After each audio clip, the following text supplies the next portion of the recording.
בנדיק לאחור על המטבח. איזה בן זונה. יפה, אחלה נשק ברוך השם. אחד הלך. הוא זרק את הנשק, אבל השני ברח עם השני נשק. ירה וברח עם נשק. שאלה אם תפסו נשק. אני מאמין שכן.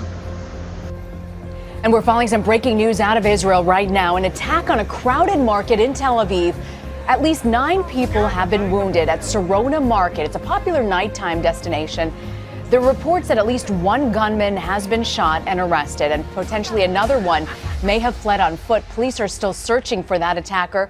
We're turning now to reporter Robert Berger, who's on the scene. Robert, what can you tell us?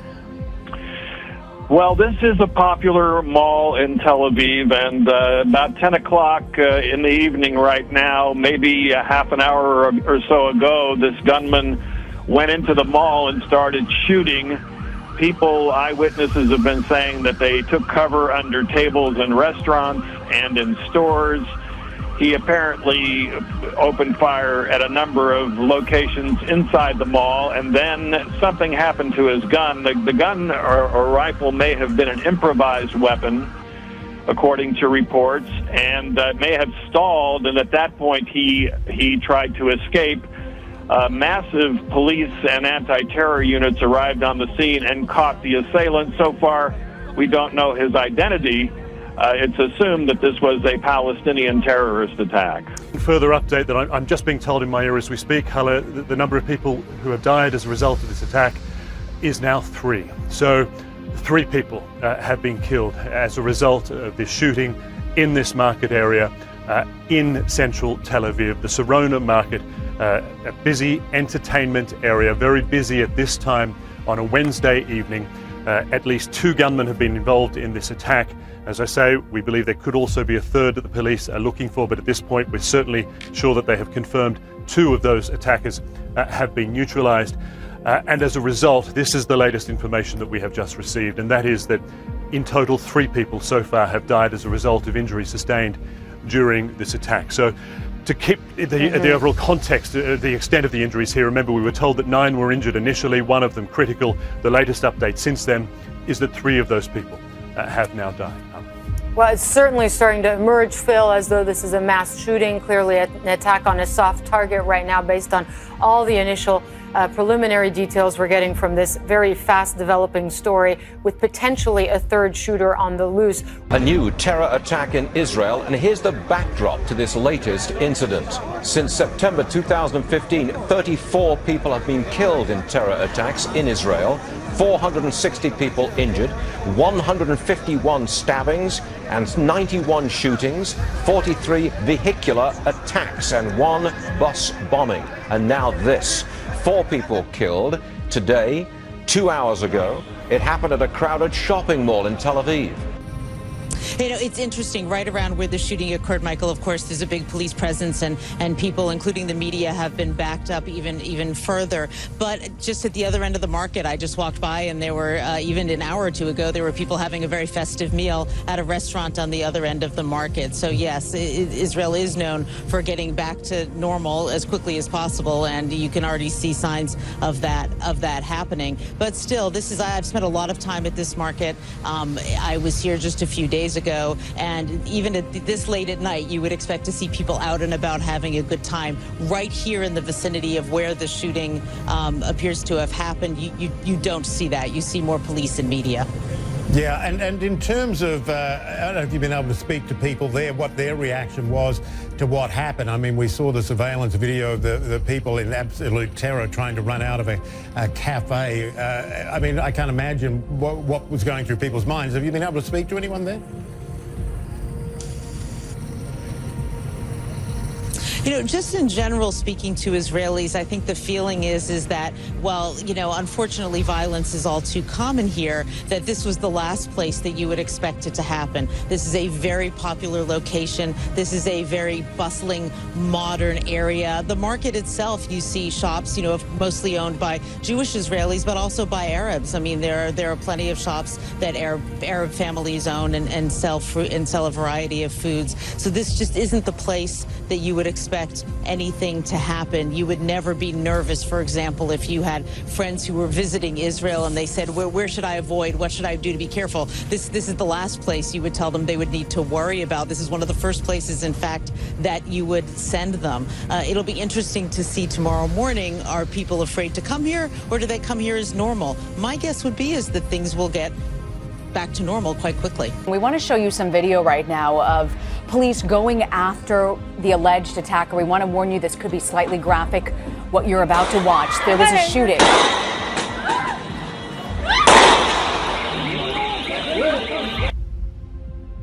That you can see police there attempting to go after what we believe may have been the alleged shooter. Robert, this situation, since October, there have been a number of stabbings taking place in the Tel Aviv area, but shootings, remind me again, I'm not so convinced that there have been any shootings like this in recent memory, have there? Well, this wave of attacks began back in September, and like you say, it was mostly stabbing attacks, but there have been a number of shootings, sporadic, and there's been a couple of shootings here in Jerusalem as well as elsewhere. There's been one in Beersheba.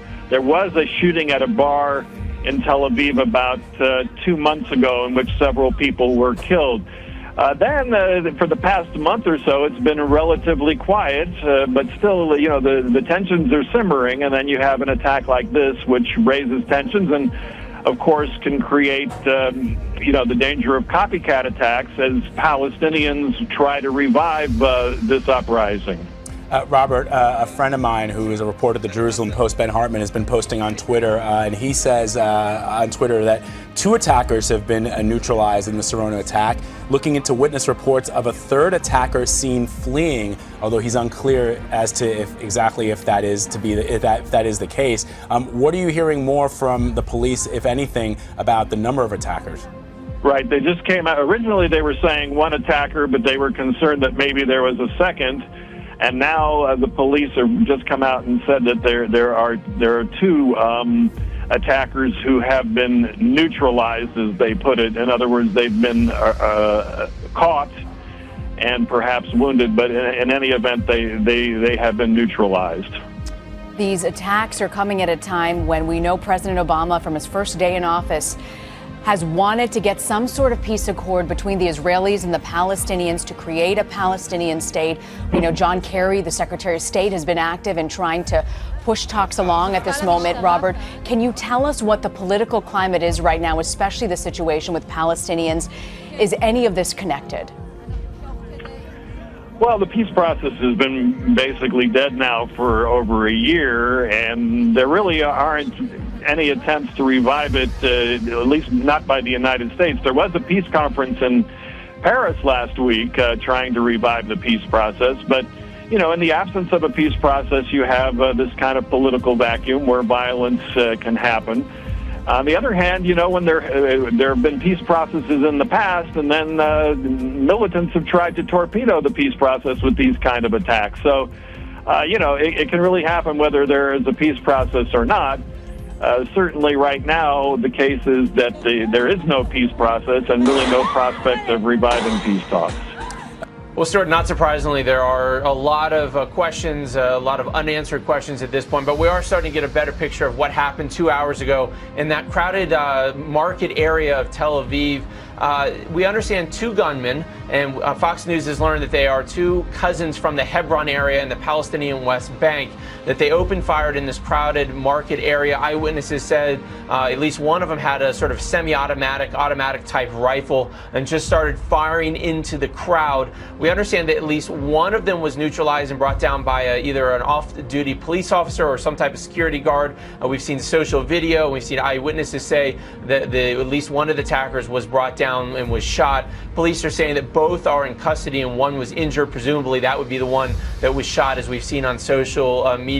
It does raise the question of how these 2 individuals from Hebron, which is in the Palestinian West Bank, got to Tel Aviv. They would have had to have somehow gone through multiple checkpoints and crossed over that separation barrier that divides Israel from the Palestinian territories. That's one of the things Israeli police will be trying to figure out.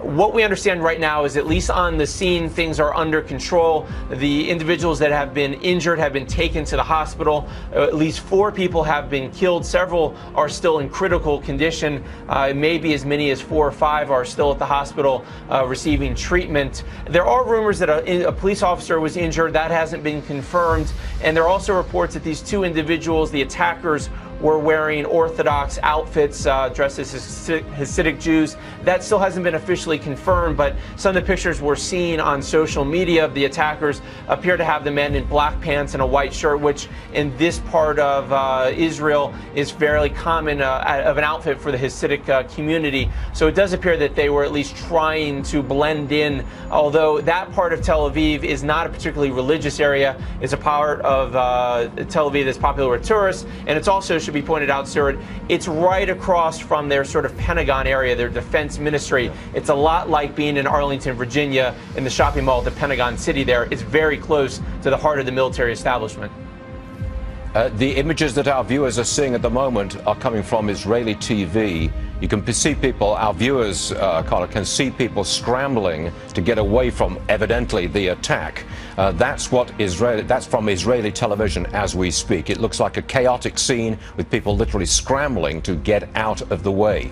And we have this news. The 2 attackers are alive. That's according to our Fox people right there in Jerusalem with you, Connor. I want to get some more on this Sarona market. I'm told that it's the kind of place that people would go to relax on a very pleasant summer evening, a very relaxed place, a socialized kind of place, and the biggest such area in Israel. Is that accurate? Yeah, it's the type of place that you would find a crowded market area both during the day, because business workers and government workers would be down there eating lunch. It's also the type of place that you would find extremely crowded on a beautiful, fantastic summer night like tonight in Tel Aviv, because it is an outdoor open area. There are a lot of restaurants. It's close to the beach area. It's within walking distance. You know, it's an area that is extremely popular with both tourists, Israelis, government officials. I mean, it's the type of area that is, as you described, a soft target that we have taken for granted for the most part as a possible target area. A hospital now confirming the gunman killed 4 people. 5 others were wounded. The shooters targeting a place called the Sarona Market, a fairly new retail and restaurant complex in central Tel Aviv. It opened just last year, and you can see there on your screen how, when the gunfire erupted, it sent people sprinting to safety.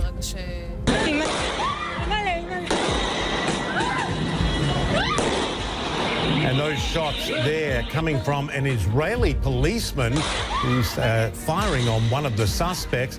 The 2 Palestinian attackers have been captured. One was shot at the scene. You can see authorities here handcuffing another one of them. Both are now being questioned by police.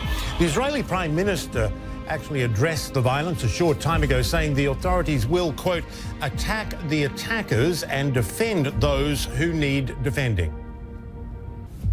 This is a savage crime of murder and terrorism in the heart of Tel Aviv. It's done by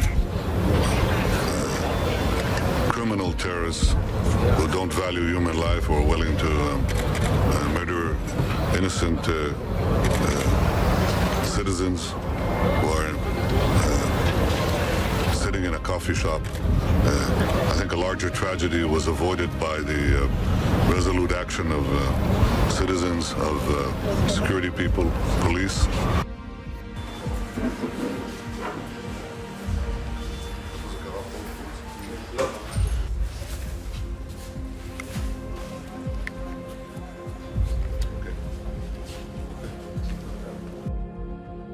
Israeli security on high alert just hours after 4 people were killed in a terror attack right across the street from the headquarters of the Israeli Defense Forces today. You can see here, this is from a restaurant security camera, panic erupting as Tel Aviv shoppers run for cover, while men, one witness says they were dressed as Orthodox Jews, opened fire. In the aftermath, investigators are now determining exactly how this happened. John Huddy is live in Tel Aviv with the newest developments. John? Yeah, and Megan, I'm standing in the exact spot where this attack happened, where the gunmen were seated at one of these tables. They got up, one turned around just like this, shot a person point blank. You can see where there's been evidence markers. This is where one of the bullets ricocheted, or at least went off the window there. The other gunman turned in the opposite direction of the camera and opened fire as well. There are a number of evidence markers. You saw the one on the window, other circles like this where they circled around the bullet casings. And let me tell you something, Megan, there are a lot of those circles, a lot of evidence markers on the ground here outside these cafes. Now, this happened around 9:30 in the evening, a beautiful summer evening. This is central Tel Aviv. It's an open-air market and mall, a lot of restaurants, a lot of bars. 4 people were killed. We don't know their ages. We don't know their identities. Another at least 5 others wounded severely, moderately as well.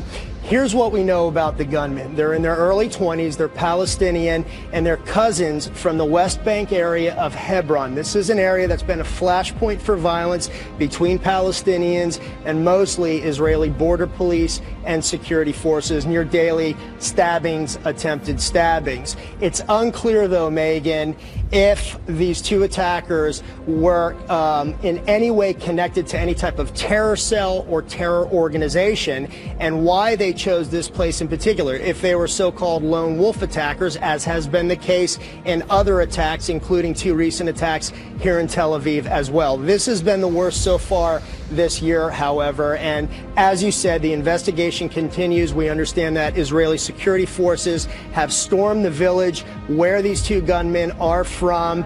The investigation continues, and Prime Minister Netanyahu called this a savage murder and terror attack.